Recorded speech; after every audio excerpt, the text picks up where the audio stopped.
Hospital का सबसे critical और हाई रिस्क एरिया कौन सा होता है? आईसीयू, इंटेंसिव केयर यूनिट, यहीं एडमिट होते हैं। Ventilator patients, severe infections, multi organ failure cases, post surgery critical patients. ICU में छोटी सी गलती भी पेशेंट सर्वाइवल को डायरेक्टली अफेक्ट कर सकती है।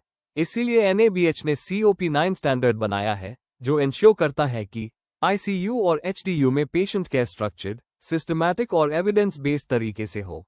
आज की ट्रेनिंग में हम समझेंगे COP9 स्टैंडर्ड क्या कहता है, असेसर आईसीयू में क्या चेक करता है, हॉस्पिटल्स कौन सी कॉमन मिस्टेक्स करते हैं और हॉस्पिटल को COP9 कंप्लायंट कैसे बनाना है। COP9 क्या है? COP9 स्टैंडर्ड कहता है, The organization provides care in intensive care and high dependency units in a systematic manner. इसका मतलब है, हॉस्पिटल में ICU और HDU patient care standard protocols और स्ट्रक्चर्ड सिस्टम्स के अनुसार प्रोवाइड की जानी चाहिए। COP9 के ऑब्जेक्टिव एलिमेंट्स। COP9 में मुख्य एलिमेंट्स शामिल हैं: ICU care protocols, admission and discharge criteria, adequate staff and equipment, ICU bed shortage management, infection prevention practices, ICU quality assurance program, patient and family counseling. Assessor in elements को ICU policies, patient records और staff interviews से verify करता है। ICU written guidance, ICU care written guidance और protocols के अनुसार provide की जानी चाहिए। ये protocols based होते हैं Standard treatment guidelines, evidence-based critical care practices. ICU care bundles. Hospital ICU care improve करने के लिए care bundles implement कर सकता है। Examples: ventilator care bundle, sepsis bundle, central line bundle. इन bundles से patient outcomes improve होते हैं। ICU admission criteria. Hospital को ICU admission criteria clearly define करना चाहिए। Admission criteria based हो सकते हैं Physiological parameters, diagnostic parameters. Examples of ICU admission criteria: respiratory failure, hemodynamic instability, severe sepsis, need for mechanical ventilation. ICU discharge criteria. Hospital को ICU discharge criteria भी define करना चाहिए। जब patient stable हो जाता है, तो उसे HDU ward में shift किया जा सकता है। Transfer criteria. Hospital को define करना चाहिए। ICU transfer in criteria, ICU transfer out criteria. Staff को इन criteria पर proper training दी जानी चाहिए। Adequate ICU staff, ICU में adequate trained staff होना चाहिए। Examples: critical care doctors, ICU trained nurses, respiratory therapists, ICU equipment, ICU में life saving equipment available होना चाहिए।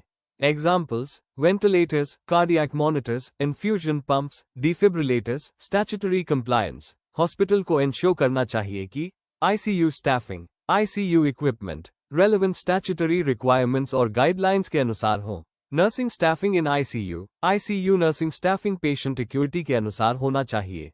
A good reference guideline है Indian Nursing Council recommendations, ICU bed shortage policy. अगर ICU में beds available नहीं है, तो hospital के पास डिफाइंड पॉलिसी, एस्केलेशन प्रोसेस होना चाहिए। इन्फेक्शन प्रिवेंशन इन ICU COP9 का एक इंपॉर्टेंट रिक्वायरमेंट है infection prevention and control IPC practices. ICU infection control measures. Examples: hand hygiene, isolation precautions, device associated infection prevention, infection control guidelines. ICU infection control practices follow करती है Standard Infection Control Guidelines, Hospital IPC Manual. ICU Quality Assurance Program, COP9 का achievement element है। ICU Quality Assurance Program implement करना। ICU Quality Indicators, ICU में monitor किए जाने वाले indicators, mortality rate, infection rate, reintubation rate, ICU readmission rate. Outcome monitoring, hospital को risk adjusted outcomes monitor करने चाहिए। इससे ICU परफॉर्मेंस एवैल्यूएट होती है। Continuous quality improvement, collected ICU data analyse किया जाता है, इंप्रूवमेंट एक्शंस इंप्लीमेंट किए जाते हैं। Patient and family counselling, ICU patients के फैमिली मेंबर्स को रेगुलर काउंसलिंग प्रोवाइड की जानी चाहिए।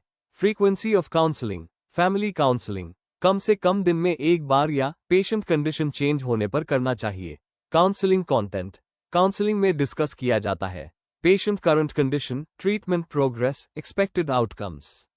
Documentation of counselling, counselling sessions को डॉक्यूमेंट किया जाना चाहिए या ऑडियो वीडियो रिकॉर्डिंग किया जा सकता है। फैमिली एक्नॉलेजमेंट लेना गुड प्रैक्टिस माना जाता है। कॉमन एनसी इन COP9। COP9 में अक्सर ये नॉन कन्फॉर्मिटीज देखी जाती है। ICU एडमिशन क्राइटेरिया डिफाइंड नहीं है। ICU स्टाफिंग इनएडिक्वेट है। इन्फेक्शन कंट्रोल प्रैक्टिसेस वीक है। ICU क्वालिटी इंडिकेटर्स मॉनिटर्ड नहीं है। फैमिली काउंसलिंग डॉक्यूमेंटेड नहीं है। COP9 कंप्लायंट कैसे बने? हॉस्पिटल को COP9 कंप्लायंट बनाने के लिए ICU SOP डेवलप करे, एडमिशन डिस्चार्ज क्राइटेरिया डिफाइन करे, एडिक्वेट ICU स्टाफिंग इंश्योर करे, इन्फेक्शन कंट्रोल प्रैक्टिसेस इंप्लीमेंट करे, ICU क्वालिटी इंडिकेटर्स मॉनिटर करे। इन स्टेप्स से हॉस्पिटल COP9 स्टैंडर्ड को इफेक्टिवली कंप्लाई कर सकता है। इस NABH ट्रेनिंग सीरीज की अगली वीडियो में हम डिस्कस करेंगे COP10 organisation provide safe obstetric care. अगर आप NABH standard step by step सीखना चाहते हैं तो वीडियो को लाइक करें, चैनल को सब्सक्राइब करें, नोटिफिकेशन बेल ऑन करें ताकि आप आने वाली ट्रेनिंग वीडियोस को मिस न करें। Medi Quality Partners, your trusted NABH guide. धन्यवाद।